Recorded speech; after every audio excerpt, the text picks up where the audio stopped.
Hello everyone, इस video में हम कवर करेंगे बायोलॉजी के टॉप क्वेश्चंस। तो बायोलॉजी के महत्वपूर्ण क्वेश्चंस हम इसमें कवर करेंगे जो कि विगत वर्षों में आए हुए हैं और काफ़ी इंपॉर्टेंट हैं एग्जामिनेशन के लिए। तो आइए इन्हें अच्छे से स्टडी करते हैं और एग्जामिनेशन के लिए अच्छे से तैयारी करते हैं। पहला क्वेश्चन है, मानव शरीर में कार्बोहाइड्रेट पुनः संग्रह होता है। तो कार्बोहाइड्रेट जो रहता है ये मानव शरीर में किस फॉर्म में संग्रह यानी कि स्टोर होता है। तो यह होता है ग्लाइकोजन के रूप में स्टोर। और अगर हम प्लांट्स में बात करें तो प्लांट्स में स्टोर होता है स्टार्च के रूप में। प्लांट्स में यह स्टोर होता है स्टार्च के रूप में और मानव शरीर में स्टोर होता है ग्लाइकोजन के रूप में। अगला क्वेश्चन है, सोयाबीन में प्रोटीन की प्रतिशत कितना होता है। तो सोयाबीन में जो प्रोटीन सबसे ज़्यादा प्रोटीन जो पाया जाता है वेजिटेबल्स में वह सोयाबीन में ही पाया जाता है। तो इसमें प्रेजेंट रहता है यह 42%। 42% प्रोटीन मिलता है हमें सोयाबीन में। किस में प्रोटीन नहीं पाया जाता, तो इन सभी में से हमें जो है दूध में, दाल, दूध और मांस तीनों चीज़ों में प्रोटीन मिलता है, लेकिन चावल में हमें प्रोटीन नहीं मिलता।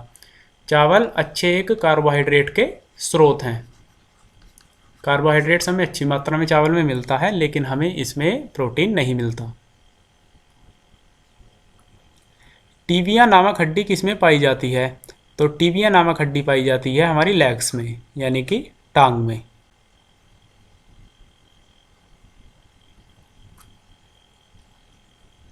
अगला क्वेश्चन है, मनुष्य के जीवन काल में कितने दांत दो बार विकसित होते हैं।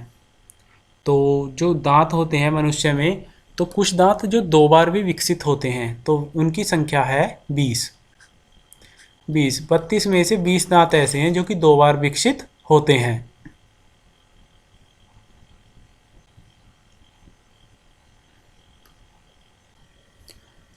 तो मानव तंत्र में निम्नलिखित में से कौन सा एक पाचन एंजाइम नहीं है। तो नीचे कुछ एंजाइम्स के नाम दिए हुए हैं, तो इनमें से हमें पता करना है कि कौन सा पाचन का एंजाइम नहीं है। ट्रिप्सिन, पेप्सिन और टाइलिन ये तीनों पाचन एंजाइम हैं, तो गैस्ट्रीन एक पाचन एंजाइम नहीं है। तो डी है इसका सही आंसर। मानव तंत्र में निम्नलिखित में से कौन सा एक पाचन एंजाइम नहीं है, तो सही आंसर है गैस्ट्रीन। दुग्ध प्रोटीन को पचाने वाला एंजाइम है। तो जो प्रोटीन हमें दूध से प्राप्त होता है, तो उसे पचाने वाला प्रोटीन है रेनिन। सही आंसर है सी, रेनिन। तो रेनिन प्रोटीन, रेनिन जो है एंजाइम, वो दूध से जो हमें प्रोटीन, दूध में जो प्रोटीन रहता है सिर्फ दूध वाले प्रोटीन को पचाता है।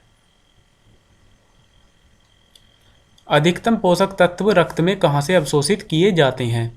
तो जो पोषक तत्व होते हैं रक्त में अवशोषित होते हैं ज़्यादा छोटी आंत में। तो रक्त अधिकतम पोषक तत्व रक्त में छोटी आंत से अवशोषित किए जाते हैं। तो सही आंसर बी, छोटी आंत यानी कि स्मॉल इंटेस्टाइन।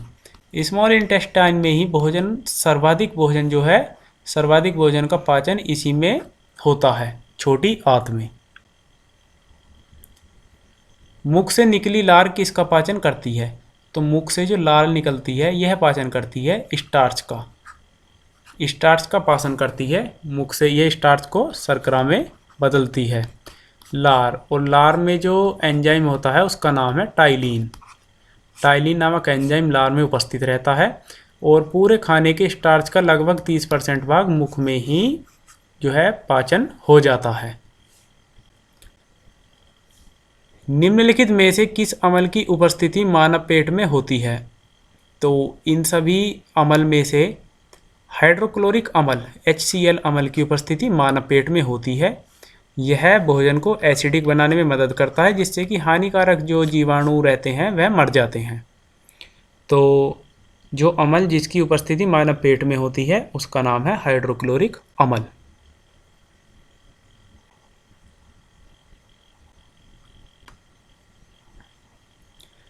अगला क्वेश्चन है, पाचन क्रिया में प्रोटीन निम्नलिखित में से किस पदार्थ में बदल जाते हैं। तो जब पाचन होता है तो प्रोटीनों का, तो प्रोटीन बदल जाते हैं एमिनो अम्ल में, एमिनो एसिड्स में प्रोटीन बदल जाते हैं। अगला क्वेश्चन है, पचे हुए भोजन में मौजूद विषैले पदार्थ का कौन सा अंग चूषण करता है। तो जो भोजन डाइजेस्ट हो जाता है, डाइजेस्ट होने के बाद भी जो भोजन में विषैले पदार्थ बच जाते हैं, डाइजेस्ट होने के बाद डाइजेस्टेड भोजन में, जो भोजन डाइजेस्ट हुआ है उसमें, ना कि जो भोजन खराब हुआ है वो वेस्ट भोजन है। तो डाइजेस्ट हुए भोजन में जो विषैले पदार्थ रहते हैं, यकृत उनका जो है उन्हें चूस लेता है, यकृत उनका चूषण करता है विषैले पदार्थों का। यकृत मीन्स लीवर। लीवर शरीर की सबसे बड़ी ग्रंथि है। पेसमेकर का संबंध किससे है। तो पेसमेकर का संबंध हृदय, हृदय यानी कि हार्ट से। सही आंसर है बी, हृदय से। गति प्रेरक किससे संबंधित है। तो इसका जिक्र हमने अभी किया, हृदय से। हृदय से संबंधित है गति प्रेरक या पेसमेकर। अगला क्वेश्चन है, सोते समय रक्तदाब में क्या परिवर्तन होता है। तो जब हम सोते हैं तो उस समय रक्तदाब घट जाता है। तो सही आंसर है ए। अगला क्वेश्चन है, मनुष्य के शरीर में हृदय को एक बार धड़कने के लिए कितना समय लगता है। तो मनुष्य के शरीर एक बार धड़कने के लिए 0.8 सेकंड का समय लगता है, क्योंकि मनुष्य लगभग 1 मिनट में जो है 72 बार धड़कता है। तो एक बार धड़कने के लिए उसे समय लगा 60/72। तो ये लगभग 0.8 सेकंड के बराबर आएगा। नाड़ी दर कहाँ से नापा जाता है। तो हम नाड़ी का दर जो नापते हैं तो यह होता है धमनी से। धमनी से नापा जाता है नाड़ी दर। तो डॉक्टर जो हाथ में जो नाड़ी को चेक करता है, रेट को, तो उसमें एक्चुअली वो धमनी में ब्लड फ्लो को देखता है। धमनी यानी कि आर्टरी में ब्लड फ्लो को देखता है। और आर्टरीज जो करती हैं काम, यह शुद्ध रक्त को हृदय से विभिन्न भागों में लेकर जाती हैं। तो नाड़ी दर नापा जाता है धमनी से।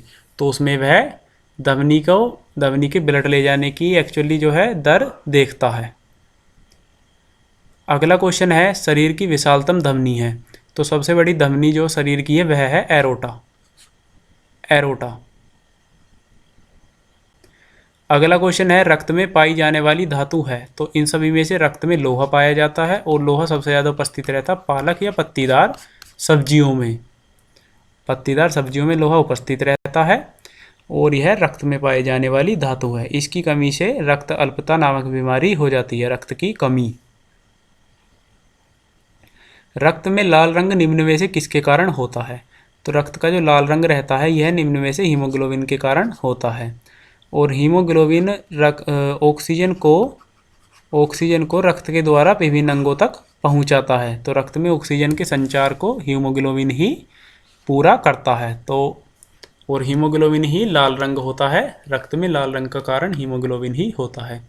और जब रक्त की कमी कही जाती है कि भाई रक्त की कमी नामक रोग कहा जाता है, तो उसमें एक्चुअली हीमोग्लोबिन ही कम होता है, हीमोग्लोबिन।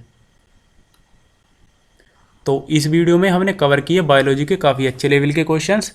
इस वीडियो में इतना ही। See in the next, till then take care, good bye.